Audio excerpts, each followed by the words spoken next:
அனைவருக்கும் இனிய வணக்கம். சார்ஜா உலக புத்தக கண்காட்சி நவம்பர் 5 முதல் நவம்பர் 16 வரை நடைபெற இருக்கின்றது. அமீரகவாழ் தமிழர்களை சிந்தனை விருந்தகம் சார்பாக அன்போடு அழைக்கிறோம். இது 3ஆம் ஆண்டாக சிந்தனை விருந்தகம் அங்கு அரங்கம் அமைக்கிறது. உலக தமிழர்களுக்கு தமிழையும் தமிழ் மொழியின் வளத்தையும் கொண்டு சேர்க்கும் பல்வேறு நபர்களில் நாங்களும் ஒருவராக இருக்கிறோம். தமிழ் மொழியினுடைய கவிதைகள், கட்டுரைகள், இலக்கணம் மற்றும் குழந்தைகளுக்கான அனைத்து புத்தகங்களும் அங்கே நாம் காட்சிப்படுத்தி இருக்கிறோம். அன்பு நண்பர்களையும் உறவுகளையும் அன்போடு அழைக்கின்றோம். உலக புத்தக கண்காட்சி சார்ஜா. நம்ம சிந்தனை விருந்தகம் அரங்கம் என்பது ஹால் நம்பர் 7, அரங்கம் எண் 10 ZB என்பதில் நாம் நமது தமிழர் புத்தகங்களை காட்சிப்படுத்தி இருக்கின்றோம். உலக தமிழர்களையும் அமீரகவாழ் தமிழர்களையும் சார்ஜா உலக புத்தக கண்காட்சிக்கு சிந்தனை விருந்தகம் அன்போடு அழைக்கின்றது. நன்றி, வணக்கம்.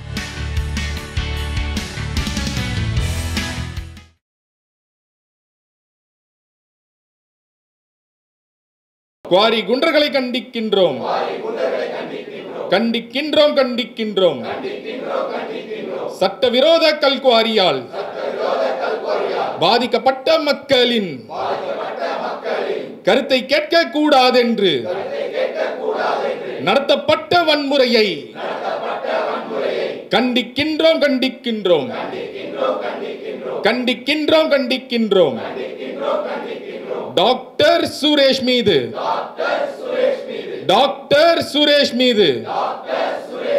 நடத்தப்பட்ட தாக்குதலை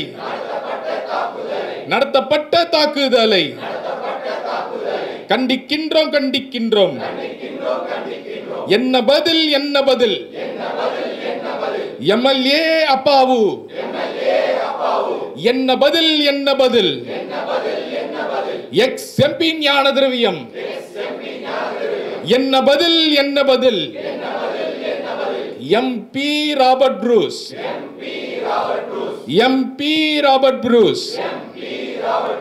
என்ன பதில், என்ன பதில்? காவல்துறையே, காவல்துறையே, வேடிக்கை பார்த்த காவல்துறையே, நடவடிக்கை எங்கே, நடவடிக்கை எங்கே? நடவடிக்கை எங்கே, நடவடிக்கை எங்கே? ஸ்டாலின் அரசே, தமிழக அரசே, ஸ்டாலின் அரசே, தமிழக அரசே, 600 கோடிக்கு சட்ட விரோதமாக கொள்ளை அடித்த கல் குவாரி கும்பல் மீது நடவடிக்கை எங்கே, நடவடிக்கை எங்கே? நடவடிக்கை எங்கே, நடவடிக்கை எங்கே? கண்டிக்கின்றோம், கண்டிக்கின்றோம். ஸ்டாலின் அரசை கண்டிக்கின்றோம். மக்களை பேச விடாமல், மக்களை பேச விடாமல், மக்கள் பணத்தை கொள்ளையடிக்கும், மக்கள் பணத்தை கொள்ளையடிக்கும் குவாரி கும்பல் குண்டர்கள், குவாரி கும்பல் குண்டர்கள் செய்த வன்முறை மீது, செய்த வன்முறை மீது நடவடிக்கை எங்கே, நடவடிக்கை எங்கே? நடவடிக்கை எங்கே, நடவடிக்கை எங்கே? எத்தனை தடைகள் செய்தாலும், எத்தனை தடைகள் செய்தாலும், எத்தனை சார்கள் பறந்தாலும், எத்தனை சார்கள் பறந்தாலும், எத்தனை குண்டர்கள் வந்தாலும், எத்தனை குண்டர்கள் வந்தாலும் சட்டவிரோத குவாரிக்கு, சட்டவிரோத குவாரிக்கு எதிரான எங்கள் வேலை, எதிரான எங்கள் வேலை தொடரும், தொடரும், தொடரும், தொடரும். மக்கள் பக்கம் நின்று அவர்கள் பாதிப்பை ஆவணப்படுத்தி, பாதிப்பை ஆவணப்படுத்தி போராடுவோம், போராடுவோம், போராடுவோம், போராடுவோம்.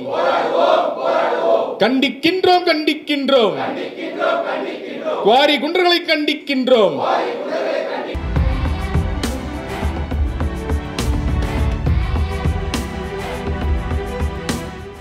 அன்னை பர்னிச்சர்ஸ், அன்னை திருமண சீர்வரிசை பொருட்கள், டிவி, ஃபிரிட்ஜ், வாஷிங் மெஷின் உள்ளிட்ட 200க்கும் மேற்பட்ட பொருட்கள் அடங்கிய திருமண சீர்வரிசை ரூபாய் 99,000 மட்டுமே. தமிழகம் முழுவதும் இலவச டோர் டெலிவரி. தொடர்புக்கு 7550144440 9345044044. நிம்மதி ப்ராப்பர்ட்டி மேனேஜ்மெண்ட். கான்டாக்ட் 7667008999. மக்கள் பாதிக்கப்படுறாங்க மகசூல்லேருந்து, அவங்களோட வீடு கிராக் விடுறதுலேருந்து. இப்போ இதை ஆவணப்படுத்த வேண்டும் அப்படிங்கிறதுக்காக தான் கடந்த ஞாயிற்றுக்கிழமை அந்த நிகழ்வை ஏற்பாடு பண்ணி. இது அரசாங்கம் பண்ணணும். இது நீங்களும் நானும் பண்ணக்கூடாது. அரசாங்கம் பண்ண வேண்டிய வேலை. அரசாங்கம் பண்ண வேண்டிய வேலையை நாம் இதை செய்யணும். அதுவும் நாம் வெறும் அறப்போராக இதை செய்யக்கூடாது. இது ஒரு இண்டிபெண்டன்ட் பேனல் இருக்கணும்.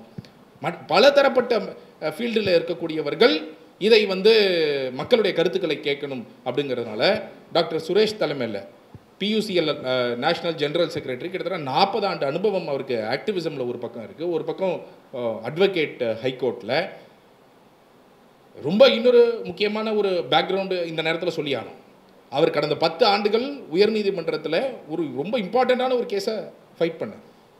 இன்ஃபேக்ட் கோர்ட் அப்பாயிண்டட் ஆஃபீஸராக அமிக்கஸ் கியூரியாக அதே திருநெல்வேலியில் பீச் அண்ட் மினரல்ஸ் தாதுமணல் கொள்ளை கிட்டத்தட்ட உங்களுக்கு தெரியும், VV மினரல்ஸ் வைகுண்டராஜன் குரூப் கிட்டத்தட்ட 5800 கோடி ரூபாய் அளவிற்கு இன்னைக்கு அவர்கள் மேலே அபராதம் ராயல்ட்டி கலெக்ட் பண்ணணும்னு இன்னைக்கு நீதிமன்றத்தில் தீர்ப்பு அவங்க மேலே இப்போ CBI FIR பதிவு பண்ணி இதெல்லாம் செஞ்சுருக்கிறாங்க. அப்படின்னு சொன்னால் அந்த அனைத்து ஆவணங்களையும் ஒரு அமிக்கஸ் கியூரியாக இருந்து கோர்ட்டுக்கு அசிஸ்ட் பண்ணி அதை சமர்ப்பித்தவர்.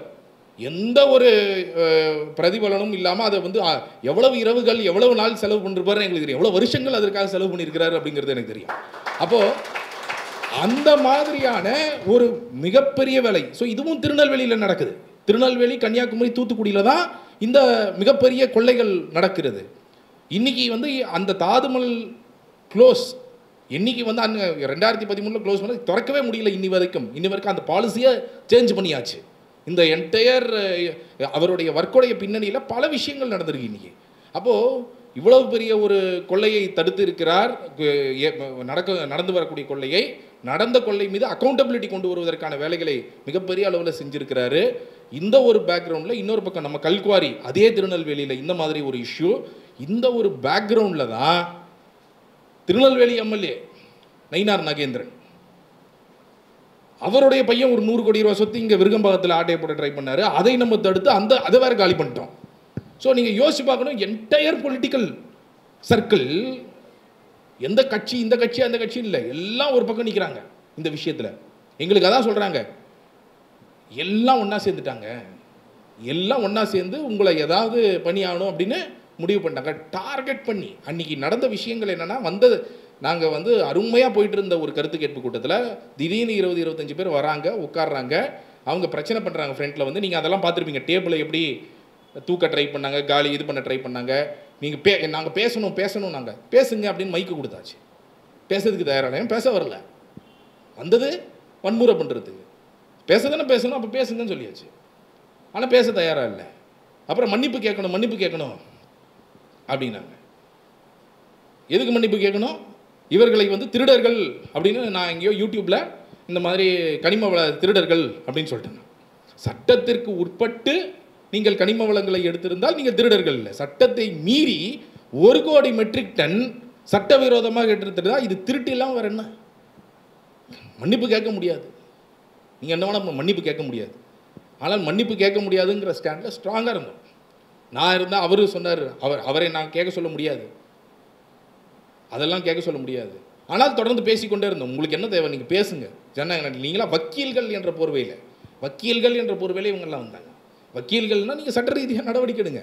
ஆனால் அவங்க எப்படியாவது வன்முறை பண்ண வேணும்னு பார்த்து டார்கெட் பண்ணி பேசிட்டே இருக்கும்போது ஒரு சேர், அதுக்கு முன்பு ஃபஸ்ட்டு அந்த ஆலங்குளம் வைஸ் பிரசிடெண்ட்டை போய் அடிக்கிறாங்க. அவர் இருங்க பொறுமையாக இருங்கன்றாரு. அவர் அடிக்க ட்ரை பண்ணுறாங்க. அவரை செக்யூர் பண்ணி பின்னாடி போனால், இருந்தாலும் அவர் அந்த ராஜேஷ்னு ஒருத்தர் பின்னாடி அடிச்சிட்டாரு. அதற்கு பிறகு இந்த பக்கம் சேரை தூக்கி கரெக்டாக அவர் டாக்டர் சுரேஷ் அவருடைய மண்டை மேலே படுற மாதிரி அதுதான் நீங்கள் பார்த்துருப்பீங்க. இவ்வளவு நடக்குது. இந்த இடைப்பட்ட நேரத்தில் நான் போலீஸ்ட்டை சொல்கிறேன், பல முறை சொல்கிறேன், இது 8 முறை 10 முறை சொல்லியிருப்பேன் போலீஸ்ட்டை போய் திரும்ப. அவங்க வன்முறை பண்ணணும்னு வந்திருக்கிறாங்க. அவங்களுக்கு நாங்கள் பேசுகிறதுக்கு ஆப்பர்ச்சுனிட்டி கொடுத்தாச்சு, பேசலை. நீங்கள் ஏன் அவங்கள ரிமூவ் பண்ண மாட்டேங்கிறீங்க? அவங்கள வெளியில் ரிமூவ் பண்ணுங்கன்னு சப் இன்ஸ்பெக்டர்கிட்ட சொல்கிறோம், அந்த ஹெட் கான்ஸ்டபிள்கிட்ட சொல்கிறோம், அவங்க கேட்கல. இன்ஸ்பெக்டர் வந்தார், நீங்கள் பார்த்துருப்பீங்க, ஒருத்தரை மட்டும் பிடிச்சிட்டு போய் அந்த ஜீப்பில் ஏற்றுற மாதிரி. அது வந்து முதல்ல அந்த சேர் எரிஞ்சாங்க இல்லையா 2-3 பேர், அவங்கள மட்டும் வெளியே கூப்பிட்டு போனாங்க. நாங்கள் கேட்குறோம், நீங்கள் அவங்கள கூப்பிட்டு போகிறீங்க, மெயினாக மாபை லீட் பண்ணிட்டு 2 பேர் உள்ளே இருக்கிறாங்க, மாபை லீட் பண்ணிட்டு 2 பேர் உள்ளே இருக்கிறாங்க, நீங்கள் அவங்கள முதல்ல வெளியே கூப்பிட்டு போகணும். நீங்கள் அவங்கள வெளியே கூப்பிட்டு போனால் தானே மிச்சவங்க வந்து வெளியே வருவாங்க. அப்போ நீங்கள் அவங்கள வெளியே கூப்பிட்டு போகலாம்னா வேடிக்கை பார்க்குறாங்க, கடைசி வரைக்கும் வேடிக்கை. அவங்க பிறகு மண்டபம் ஒன்று சொல்கிறாரு, அவரை மிரட்டி நிப்பாட்டி ஆகணும்னு சொல்லி அவரை மிரட்டி, மண்டப ஓனரை மிரட்டி, நீங்கள் வந்து இதுக்கு மேலே நடத்த முடியாது அப்படின்னு சொல்லி அவரை மிரட்டி இன்ஸ்பெக்டர் எங்கள்கிட்ட வந்து சொல்கிறாரு, இனிமேல் நடத்தக்கூடாது, மண்டபக்காரர் நடத்தக்கூடாது சொல்லிட்டாரு அப்படின்னு சொல்லி. ஸோ இந்த ஒரு பேக்ரவுண்டில் எப்படி வந்து காவல்துறையிலேருந்து பல எல்லா தரப்பினர்களும் எதிர. ஆனால் இதில் ஒன்றே ஒன்று தான் நம்ம என்ன புரிஞ்சுக்கணுன்னா, இவ்வளவு மீடியாக்கள் என்டையர் மீடியா இருக்கிறாங்க, என்டையர் போலீஸ் இருக்கிறாங்க, போலீஸ் 8-10 பேர் இருக்கிறாங்க. இதற்கு முன்பாக இவர்களால் இப்படி ஒரு தாக்குதலை செய்ய முடியுது அப்படின்னா அந்த கிராமத்தில் இருக்கிற மக்களுடைய நிலையை யோசிச்சு பாருங்க. அந்த கிராமத்தில் இருக்கக்கூடிய மக்கள் அவங்களால ஏதாவது வாய்ஸ் ரைஸ் பண்ணி பேச முடியுமான்னு யோசிச்சு பாருங்க. இந்த ஒரு பேக்ரவுண்டில் தான் இட் இஸ் எக்ஸ்ட்ரீம்லி இம்பார்ட்டன்ட் நாம் வந்து ஃபைட் பேக் பண்ணுறது. நாம் அவர்களுக்காக நிற்பது ரொம்ப ரொம்ப முக்கியமானது. அந்த மக்களுக்காக அவர்களுடைய குரல்களாக நாம் இருப்பது ரொம்ப ரொம்ப முக்கியமானது. அப்போ அந்த விஷயத்தில் தான் அவர் சுரேஷ் அந்த அடிப்பட்டதும் கூட அப்போ கூட நீங்கள் பார்த்துருப்பீங்க, நான் பர்சனலாக கம்ப்ளைண்ட் கொடுக்க மாட்டேன், இவங்க அரப்போர் கொடுக்கலாம், பட் நான் கொடுக்க மாட்டேன்னு ஒரு ஸ்டாண்ட் எடுத்தார், பேசினார். நான் பேசுகிறேன், உங்களுக்கு நாய்ஸி டெமோக்ரஸி தான் இது, நான் வந்து உங்கள்கிட்ட பேசுகிறேன்னு பேசினார். ரொம்ப ஆச்சரியமாக இருந்தது. எல்லாருக்கும் அங்கே சுற்றி இருக்கிறவங்க எல்லாருக்கும் பார்த்து அந்த இன்ஸ்பெக்டர் ஒரு நிமிஷம் ஷாக் ஆகிட்டார், என்னடா இவர் இப்படி சொல்கிறாரு அப்படின்னு சொல்லிட்டு. ஸோ அந்த மாதிரியான ஒரு அன்றைக்கி வந்து நம்ம சைட்லேருந்து எந்த விதமான ஒரு ப்ரொவிஷன், நாங்கள் வந்து இந்த இஷ்யூ பேசுகிறதுக்காக வந்திருக்கிறோம் அப்படிங்கிற அந்த நான் வயலன்ஸை வந்து நம்ம சைட்லேருந்து எக்ஸிபிட் பண்ணது அன்றைக்கி மீடியா. நீங்கள் பார்த்துருப்பீங்க, மீடியா நீங்கள் நோட் பண்ணியிருந்தீங்கன்னா ஒரு ஹாஃப் ஆஃப் த மீடியா கரெக்டாக ரிப்போர்ட் பண்ணாங்க, இன்னொரு ஹாஃப் ஆஃப் த மீடியா இரு தரப்பினருக்கிடையே மோதல், கைகலப்பு எப்படி இல்லாமல் ரிப்போர்ட் பண்ண ட்ரை பண்ணாங்க. அவங்களுக்கு ஆல்ரெடி இப்படி தான் ரிப்போர்ட் பண்ண, ஏன்னா ஒருத்தர் சேரை தூக்கி அடிச்சா இன்னொரு பக்கம் இங்கேயும் சேர் வரும்னு எதிர்பார்த்தாங்க, வரல. கத்தினா இந்த பக்கத்துலேருந்து கத்துவோன்னு நினச்சாங்க, பண்ணலை. அடித்தா இந்த பக்கத்துலேருந்து அடிப்போம்னு நினச்சாங்க, அடிக்கலை. அப்போ என்ன பண்ணுறதுன்னு தெரியல அவங்களுக்கு. ஸோ அவங்கக்கிட்ட ஒரு வீடியோ ஃபுட்டேஜ் ஏதாவது ஒன்று அந்த மாதிரி நம்ம சைட்லேருந்து ஒருத்தர் பண்ணியிருந்தா கூட என்ன ஆயிருக்கும், அதை பெருசாக கைகலப்பு இதுன்னு கொண்டு போய் எப்படியாவது இது வந்து 2 தரப்பினருக்கு முதல்னு கொண்டு போயிருக்கலாம் அப்படின்னு ட்ரை பண்ணாங்க. ஸோ இது வந்து ஒரு எக்ஸ்ட்ரீம். அந்த வகையில் நம்ம திருநெல்வேலியில் இருக்கக்கூடிய அறப்போர் தன்னார்வலர்களுக்கும் ஒரு பெரிய நன்றி சொல்லணும். அவ்வளவு பேஷண்ட்டாக அவ்வளோ சூப்பராக நின்னாங்க அன்றைக்கி அங்கே நின்னவர்கள் ஒவ்வொருத்தரும்.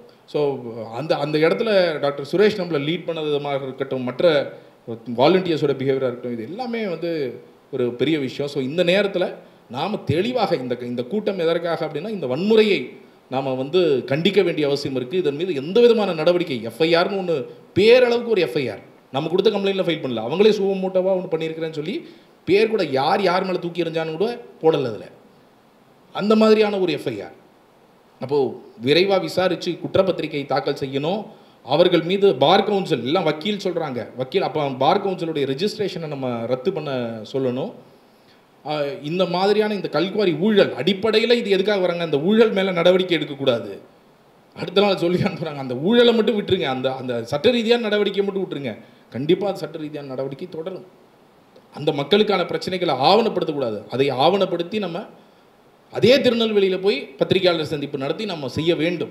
அப்பொழுது தான் அங்கே இருக்கக்கூடிய மக்களுக்கு ஒரு தைரியம் வரும். அங்கே இருக்கக்கூடிய மக்களுக்கு அவங்களால ஒரு வாய்ஸ் அவுட் பண்ணணும்னா கூட இன்றைக்கான எந்த விதமான ஒரு அவென்யூவும் இல்லாத ஒரு சூழ்நிலை இருக்குது. அதை தான் நாம் வந்து செய்ய முயல்கிறோம். ஸோ இன்றைக்கி வந்திருக்கிறவங்க, இதை கண்டனம் தெரிவிக்க வந்திருக்கிறவங்க எல்லாருக்கும் மிக்க நன்றி. அதற்கு அடுத்ததாக டாக்டர் சுரேஷ்லேருந்து பேச இருக்கிறாங்க. கோர்ட்டுக்கு போச்சுன்னா இப்படி தான் பேசுவாங்க, ஓஹோ 2 கோஷ்டி, அப்போ நீங்கள் எதுக்கு பண்ணீங்க? ஜட்ஜஸ் எங்களை கேட்டுருக்க, சைலாவே என்னையும் கேட்டுருக்காங்க ஜட்ஜஸ்ஸு.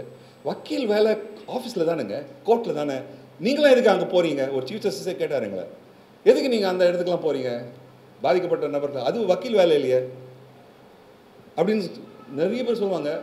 எனக்கு தெரிஞ்ச 2-3 சீனியர் ஆட்கள், ஏப்பா இவ்வளோலாம் டேஞ்சர் எடுக்கிற, ஆஃபீஸில் இருந்து பாரு, கோர்ட்டில் பாரு, எதுக்கு கிராமத்துக்கு போகிற, அது மோசமான ஊரில் அடிப்படும் தெரியும்ல, நீ எதுக்கு அங்கே போகிற?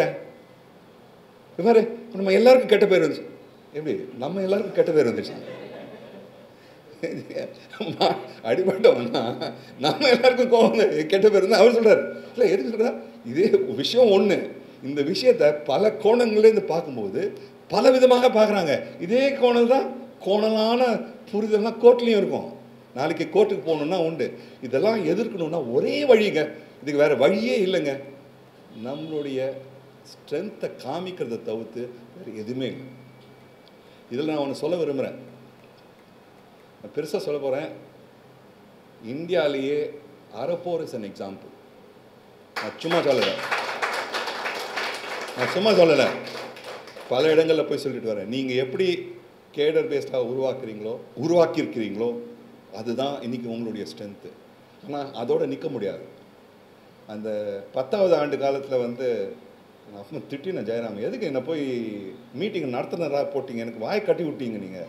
அந்த அம்மா வேறு அங்கேருந்து கையை காமிச்சிட்டே இருந்தது நான் பேசும்போது. எண்டில் அவங்களும் சொல்லிட்டு தாங்க, நீங்கள் பேச எதுவும் வந்தீங்க, நீங்கள் பேசலை அப்படின்னாங்க. நான் பேச வந்திருந்தேன். இன்னைக்கு தமிழ்நாட்டில் வேண்டியது 3: ஜனநாயகத்தை வலுப்படுத்துறது, ஜனநாயகத்தை டீப்பன் ஆக்குறது, ஆழப்படுத்துறது. இது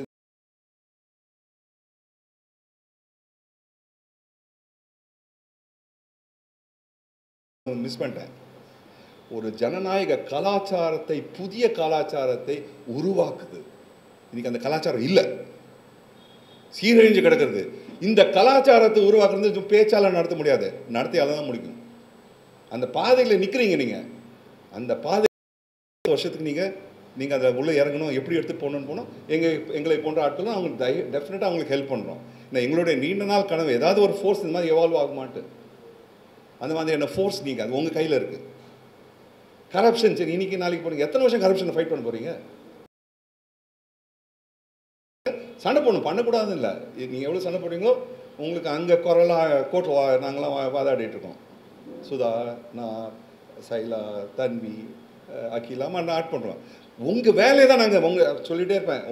ஹிஸ் மாஸ்டர்ஸ் வாய்ஸ்ன்னு நாங்கள் சின்ன வயசில் இருக்கும்போது உங்கள் வாய்ஸை தான் நாங்கள் ஆம்ப்ளிஃபை பண்ணுறோம். வாய்ஸ் உங்களோடது. அந்த வாய்ஸ் அடுத்த லெவலுக்கு எடுத்துகிட்டு போகணுன்னா ஒரு புதிய ஜனநாயக ஒரு கலாச்சாரத்தை, பண்புகள், ஜனநாயக பண்புகளை உருவாக்குறது தான் உங்களுக்கு முன்னாடி இருக்க பெரிய சவால். இன்னைக்கு யங்ஸ்டர்ஸ் நினைக்கிறாங்க, நான் பதவிக்கு வந்துட்டேன்னா காசு அடிக்கிறது தான் என் வேலை, என்ன உரிமை. இன்னைக்கு கவர்மெண்ட் ஃபோர்ஸில் தான் வந்துட்டாங்கன்னா அவங்க நினைக்கிறாங்க, நான் இவ்வளோ கஷ்டப்பட்டு வந்திருக்கேன், நான் காசு எடுக்கல, என்ன தப்பு. நானும் சைலாம் வந்து ஒரு கரப்ட் ஜட்ஜு பற்றி நாங்கள் எடுத்தோம். 3-4 பெரிய கரப்ட் ஜட்ஜஸை நீக்கியிருக்கோம் கடந்த 20 ஆண்டு காலத்தில். ஒரு ஜட்ஜு ஒரு ஜாதி நாங்கள் பார்க்கல, கரப்ட் எடுத்தால் அந்த ஜட்ஜை நீக்கிறதுக்கு பண்ணும்போது மற்ற ஜாதிக்காரங்க நல்லதுங்க, கரெக்டுங்க, எல்லாம் எடுக்கணும் அப்படி இப்படின்னாங்க. ஒரு 2-3 வருஷத்துக்கு அப்புறமா வேறு ஒரு ஜாதிக்காரங்க இருந்தாங்க. அப்போ அந்த ஜாதிக்காரங்க என்ன சொல்கிறாங்க, என்னங்க மோசங்க, நீங்களாம் உயர்ந்த ஜாதிக்காரங்களை பிறந்திருக்கீங்க, எங்கள் ஆட்கள் இப்போ தான் வந்திருக்காங்க, இத்தனை 100கணக்கான வருஷமாக அவங்க கொள்ளடிச்சிட்டு இருக்காங்க, இப்போ தான் நாங்கள் பண்ணுறோம். எங்கள் கொள்ளடிக்கிறது அது பரவாயில்லைங்க, எங்கள் ஆளுங்க, எங்கள் கொடுக்கணும், எப்படி பண்ணலாம் அப்படின்னு 2வது ஆட்கள். 3வது ஜட்ஜி, நான் பேர் சொல்ல வரல, ஜாதி சொல்ல வரல, ஏன்னா பாயிண்ட் இஸ் நாட் தட்.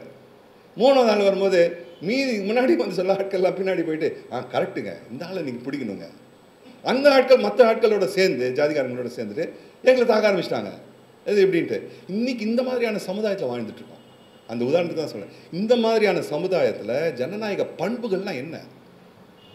நீங்கள் ஆரம்பிச்சிருக்கீங்களே எங்கள் ஓட்டு விற்பனைக்கல்ல, இது என்ன கலாச்சாரம்? இதுக்கு பின்னாடி 10 வருஷத்துக்கு முன்னாடி நான் இதை பற்றி எழுதியிருக்கேன். நோட் ஃபார் ஓட், நானும் சரவணனும் ஒரு ஸ்டடி பண்ணோம். நாங்கள் இதை பற்றி பல கிராமங்களில் த்ரூ அவுட் தமிழ்நாட்டில் வந்து நீர் மேலாண்மை பற்றி இருக்கும்போது ஜனநாயகப்படுத்துறது, நீர் மேலாண்மை ஜனநாயகப்படுத்துறதுல நாங்கள் 10-15 வருஷமாக வேலை பண்ணிகிட்ருக்கோம், நான் சரவணனும். அங்கே பண்ணும்போது 10 வருஷம் 15 வருஷத்துக்கு முன்னாடியே நோட் ஃபார் ஓட்னு ஒரு கான்செப்ட் நாங்கள் அதை பற்றி எழுதினோம். ஓட்டுக்கு நோட்டு 50 ரூபான்னு ஆரம்பிச்சது 100 ரூபான்னு ஆச்சு, இப்போ 1000 ரூபான்னு ஆச்சு, 2000 ரூபாய் ஆகிட்டுருக்கு. இது பண்புங்க, இதுதான் சிக்கல். இந்த பண்பை உடைச்சி நீங்கள் வந்திருக்கீங்க, நல்லது. அதோட கூட சேர்ந்து ஒரு புதிய பண்பு எப்படியா இருக்கணும், தமிழ்நாட்டுக்குரிய பண்புகள் என்னவா இருக்கணும்? சும்மா நான் ஆனஸ்ட்டாக இருக்கேன் சொல்ல பத்தாது. நான் ஆனஸ்ட்டாக இருக்கேன், என் பக்கத்தில் இருக்கிற ஆனஸ்டி இல்லைன்னா நான் கண்டுக்காமல் போயிடுறேன், அது ஆனஸ்டி இல்லை.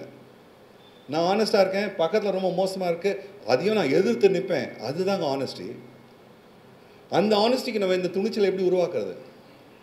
உங்கள் மீட்டிங்க்கு ஆஸ்பிரன்ஸ்னு ஒரு புதிய ஒரு ஜாதி ஒன்று இருக்குது. நான் 10 வருஷத்துக்கு முன்னாடி தான் கண்டுபிடிச்சேன் இந்த ஜாதியை.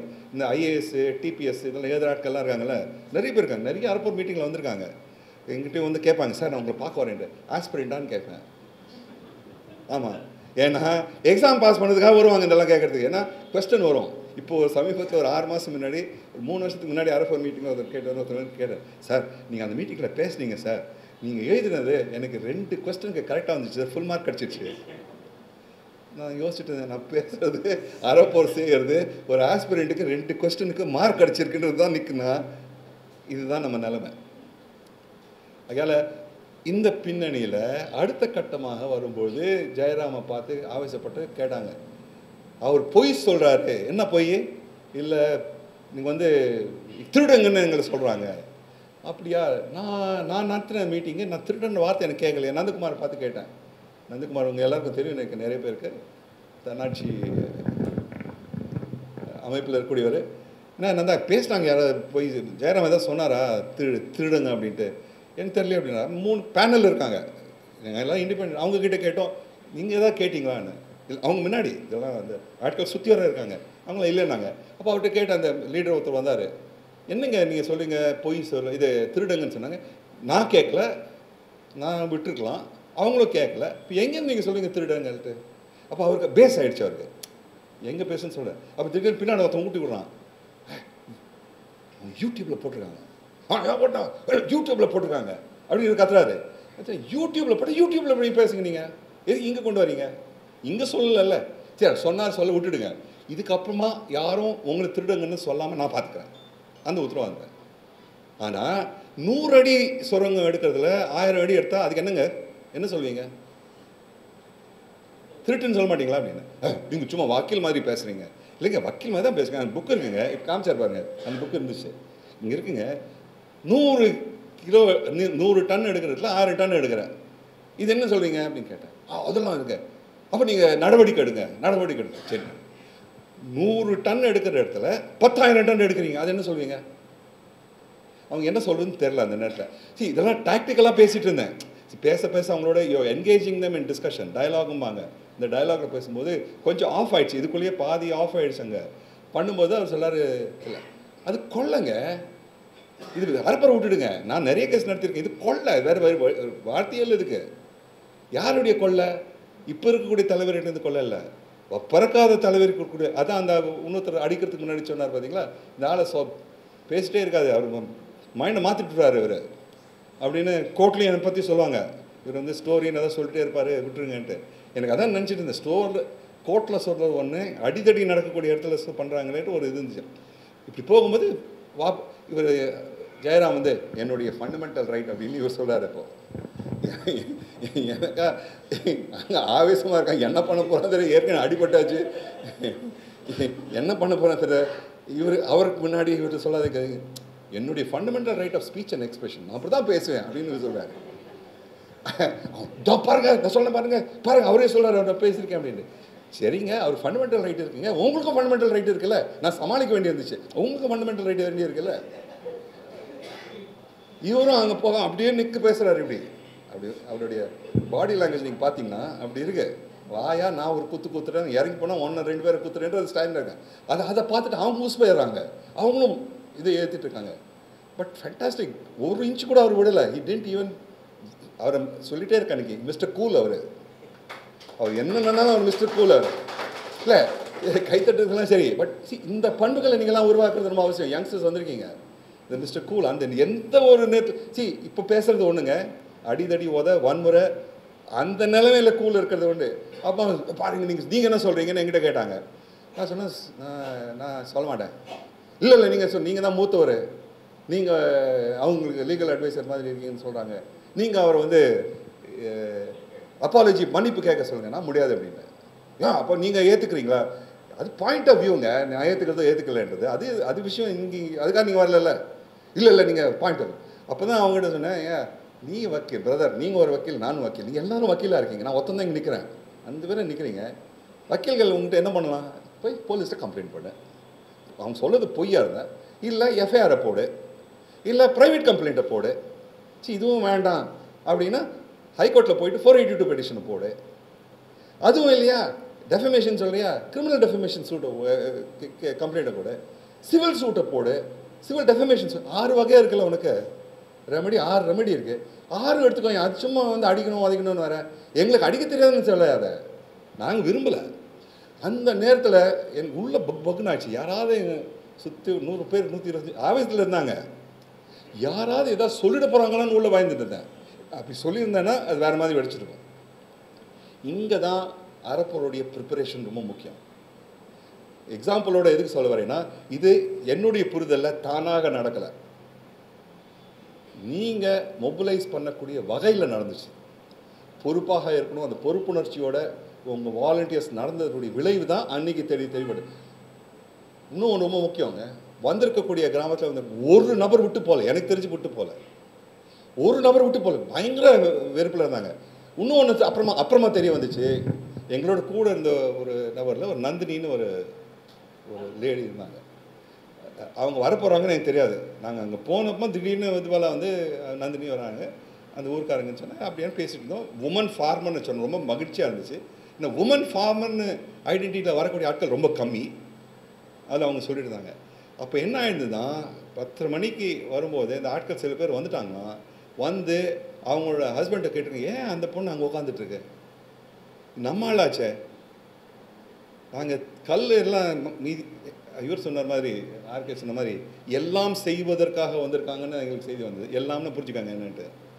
அது எதாவது ஆயிடுச்சுன்னா அவங்க மேலே பட்டுச்சுன்னா அது ஏன்னா அங்கே ஜாதி வெறி ரொம்ப ஜாஸ்தி, வேறு மாதிரி மாறிடும் அப்படின்னு இருக்காங்க. அப்போ அவர் போய் ஹஸ்பண்ட் போயிட்டு அந்த பொண்ணுக்கு சொல்லியிருக்காங்க. அந்த பொண்ணு வந்து இது நடந்துட்டுருக்குங்க. அப்போ அங்கே போய் பேசி அவங்க கேட்டிருக்காங்க. போய் அவங்கள திட்டிருக்கு, நாளைக்கு திட்டிருக்கு. ஆனால் நம்ம பிரச்சனைகளும் கேள்வி கேட்கறதுக்கு மദ്രാஸ்லேருந்து வந்திருக்காங்க. அவங்களுக்கு இங்கே வர தேவையில்லை. நீங்கள் இங்கே வந்து வன்முறை செய்து சரியா, நீ விட்டு வாமா, இது உனக்கும் இதுக்கும் சம்மந்தம் இல்லைம்மா, நான் வரமாட்டேன்னா நான் அங்கே தான் இருப்பேன்ட்டு வந்துட்டாங்க. உங்கள் அனைவர் சார்பாக அங்கே இல்லை, ஒரு கை தட்டுவோம். அதுதாங்க ரா கரேஜுங்க. ரா கரேஜுமாங்கல்ல, இதுதான் ரா கரேஜ். நாங்கள் ஜெயராம்லாம் வெளியில் இருந்திருக்கோம். நாங்கள் வி ஆர் நோன் பீப்புள். ஏதாவது ஆயிடுச்சுன்னா வெளியில் வந்துடும் தெரியும். அந்த பொண்ணு அந்த ஊர்லேருந்து வந்த பொண்ணு அன்றைக்கி காலையில் தான் வராங்க அந்த கூட்டத்துக்கு. நான் விட மாட்டேன்னு சொல்லி இருக்கக்கூடியது தான் அவங்களுடைய தைரியம். இந்த மாதிரியான தைரியத்தை தான் அறப்போர் இயக்கம் ட்ரிகர் பண்ணியிருக்கு. இந்த தைரியத்தை வைத்துக்கொண்டு தான் நான் முன்னாடி போனோம். கடைசியாக சொல்வது, நாங்கள் கலைஞ்சிட்டோம். கலைக்கு போகிறதுக்கு முன்னாடி நானும் ஒரு வசனம் விட்டேன். அவங்க மாத்திரம் ஏன் வசனம் விட்டேன், நானும் ஒரு வசனம் விட்டேன்.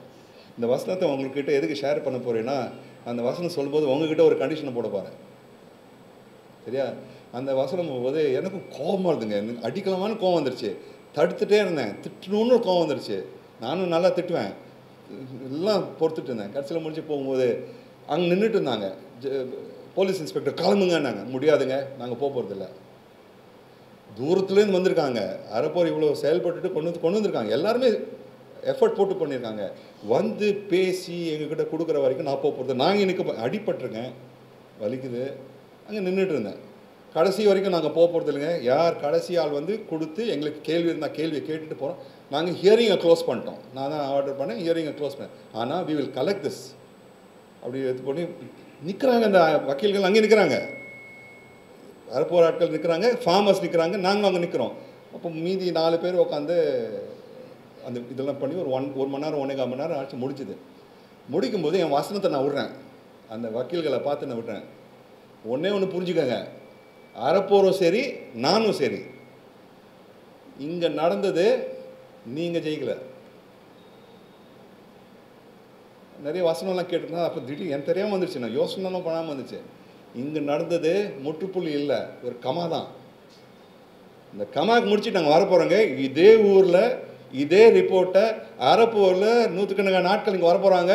நான் வரப்போகிறேன். என் தலைமையில் இந்த ரிப்போர்ட்டை ரிலீஸ் பண்ண போகிறேன். இந்த ரிப்போர்ட்டை அறப்போர் மூலமாக இண்டிபெண்ட் பேனல் மூலமாக நாங்கள் ரிலீஸ் பண்ண போகிறோம். அந்த மீட்டிங்க்கு நான் தலைமை தாங்க போகிறேன். இதே கூட்டத்தில் இதே இடத்துல, இடம்னா it need not be the same hall, but திருநெல்வேலியில் நான் பண்ண போகிறேன். நான் உங்களுக்கு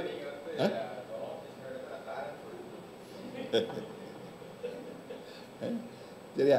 ஆகையால் எப்போ அதை நடத்துகிறவங்க கூடி சீக்கிரத்தில் பண்ணணும் தான் பிளானு. டிசம்பர் 10க்குள்ளே பண்ணால் டிசம்பர் 10th வந்து ஹியூமன் ரைட்ஸ் டே இன்டர்நேஷ்னல்.